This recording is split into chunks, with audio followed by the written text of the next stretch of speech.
दानवीर कर्ण। कर्ण कुंती का पुत्र था। पांडु के साथ कुंती का विवाह होने से पहले ही इसका जन्म हो चुका था।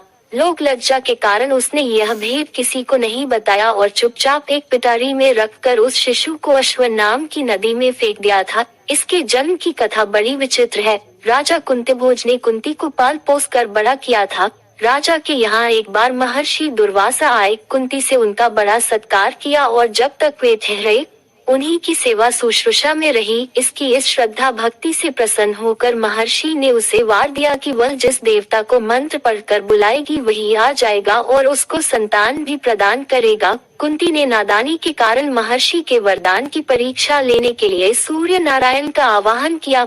उसी क्षण सूर्य देव वहाँ आ गए। उन्हीं के सहवास के कारण कुंती के गर्भ से कर्ण का जन्म हुआ। जब पिटारी में रखकर इस शिशु को उसने फेंक दिया तो वह पिटारी बहती हुई आगे पहुंची। वहां अधीर्त ने कौतूहलवश उसे उठा लिया और खोलकर देख तो उसमें एक जीवित शिशु देखकर वह आश्चर्य करने लगा। अधीर्त उस शिशु की निरीह अवस्था पर करुणा करके उसे अपने घर ले आया और उसका पालन पोषण करने लगा।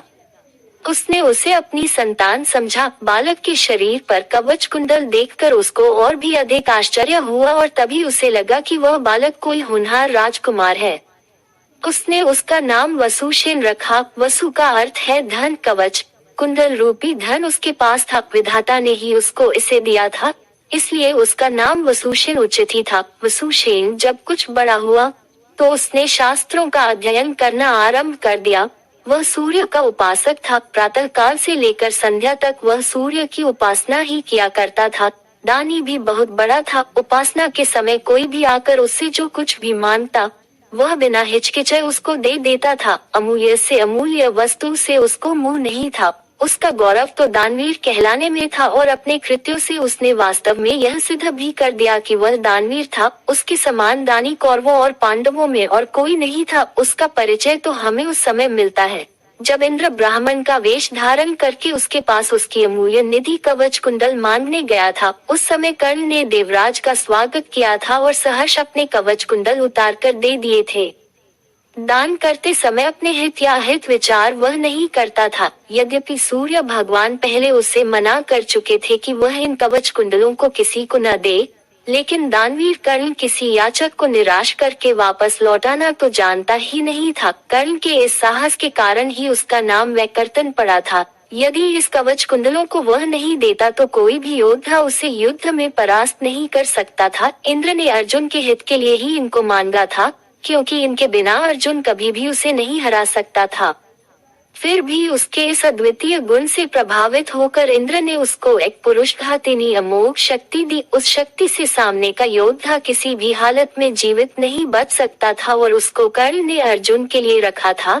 लेकिन श्री कृष्ण ने चाल चली और कर्ण की उस शक्ति को घटोत्कच पर चलवाकर अर्जुन के जीवन पर आए इस खतरे को सदा के लिए मिटा दिया। घटोत्कच जो आकाश में विचरण करके कौरवों पर अग्नि की वर्षा कर रहा था और जिसने एक बार तो सारी सेना को पूरी तरह विचलित कर डाला था, शक्ति लगते ही निर्जीव होकर पृथ्वी पर गिर पड़ा। धनुर्विद्या में कर्ण अर्जुन के समान ही कुशल था। एक बार जब महाराज धृतराष्ट्र की आज्ञा से कौरव पांडवों की अस्त्र शिक्षा की परीक्षा के लिए एक समारोह किया गया था, तो अर्जुन ने अपने अस्त्र शिक्षा के कौशल से सबको चकित कर दिया था। उसने ऐसी ऐसी क्रियाएं कर दिखाई थी कि किसी भी योद्धा की हिम्मत नहीं होती थी कि उसका जवाब दे सके। एक विजेता की तरह के कौशल दिखाकर वह प्रशंसा लूट रहा था। जल्दी लौट रहे हैं पार्ट नंबर 2 लेकर। अगर आपको मेरी कहानी अच्छी लगी हो तो कृपया लाइक करें और शेयर करें।